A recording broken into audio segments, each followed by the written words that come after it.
என் மகன் பேர் பிரகாஷ். சரி. கம்போடியா நாட்டுக்கு போனான், வேலைக்காக சென்றான். அவன் 1 மாதம் வரைக்கும் ஃபோன் போட்டான். அதுக்கப்புறம் ஃபோன் கான்டாக்ட் இல்லை. ஏஜென்ட்டு என்னை ஃபோன் போட்டு மிரட்டி 2 லட்ச ரூபா பணம் வேணும்னு சொன்னாங்க.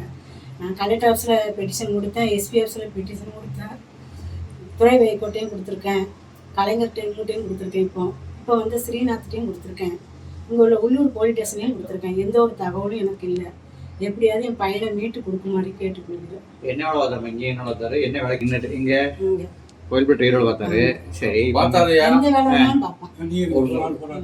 அதாவது வேலை பார்த்தாரு, எல்லாம் வண்டி தெரியும். அவசரப்பட்டுக்கிட்டு டக்குனு சொல்லுங்க. கம்பெனிங்கிற நாட்டுக்கு 2 நாள்ல வந்து விசா அனுப்பி எல்லாம் பண்ணோம்னா நானும் சொன்னேன் போவேண்டான்னு. கூட்டு போய் வேலை நான் டிக்கெட் போடுறேன், இவ்வளவு சம்பளம் தரேன்னு சொல்லி கூட்டு போய் ஏமாத்தி இப்படி பிளே பண்ணி போன் போடாத அளவுக்கு வச்சிருக்காங்க. அங்க போய் இறங்கிட்டு உங்களுக்கு ஃபோன் பண்ணாரா? 1 மாசம் அதுக்கப்புறம் தான் கான்டாக்ட். 7 மாசம் ஆச்சு. 7 மாசம் ஆச்சு.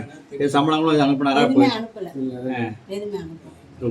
ஃபோன் கை ஏஜென்ட் என்ன சொல்ல கேட்டதுக்கு வந்து ரூபா கேட்டு மிரட்டாங்க. ரூபா கொடுங்க, உங்க பிள்ளைய அனுப்பி வைக்கும் அப்படின்னா. ரூபா கொடுங்க. சரி. எந்த ஊர் ஏஜென்ட் இருக்காரு? எந்த ஊர்னா வேலூர் போட்டுருந்துச்சு. இப்போ இருக்கானா என்னங்கிறது எனக்கு ஒரு தகவல் தெரிஞ்சாகணும். கவர்மெண்ட் மூலியமா எப்படியாவது எனக்கு நடக்கும்.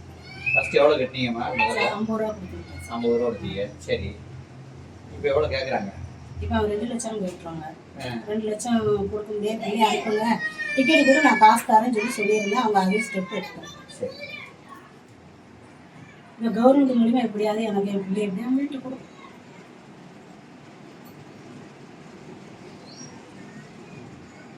நீங்க கலெக்டர்லாம் பண்ணி கொடுத்தீங்களா? என்ன சொன்னாங்க? ஸ்டெப் எடுக்கனாங்க. ஒரு தகவல் எனக்கு யாரும் நேரம் கொடுக்கல. போய் 1 வருஷம் ஆச்சு.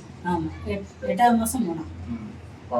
ஆமா, போன வருஷம் 8வது மாசம் போனோம். இன்னும் 1 மாசம் மட்டும் கான்ட்ராக்ட் இருந்துச்சு. அதுக்கப்புறம் எந்த ஒரு தகவலும் எனக்கு இல்லை. வந்து ரூபா கேட்டு டிமாண்ட் பண்ணாங்கல்ல. ஆமா. அதுக்கப்புறம் வந்து போனையும் முடிக்கிட்டு உள்ளே போட்டாங்க. அப்படிங்கிறத அவங்க சொல்லியிருக்காங்க. எனக்கு என்ன தெரியல. எனக்கு என்னதுன்னா, அவன் வேலைக்கு போகிறேன்னு சொன்னான் சார். வேலைக்கு போகிறேன்னு சொன்னதில் அவனுக்கு வந்து நான் கடன் வாங்கி செஞ்சு தான் அனுப்பி விட்டேன். எங்கள் வீட்டுக்காரர் டிரைவர் வேலை தான் பார்க்காங்க, நாங்களும் கூலி வேலை தான் பார்க்குறோம் சார். அதனால் அவன் வெளிநாட்டுக்கு போகிறோன்னே வருமானம் கிடைக்கும்னு சொல்லி அனுப்பி வச்சேன்.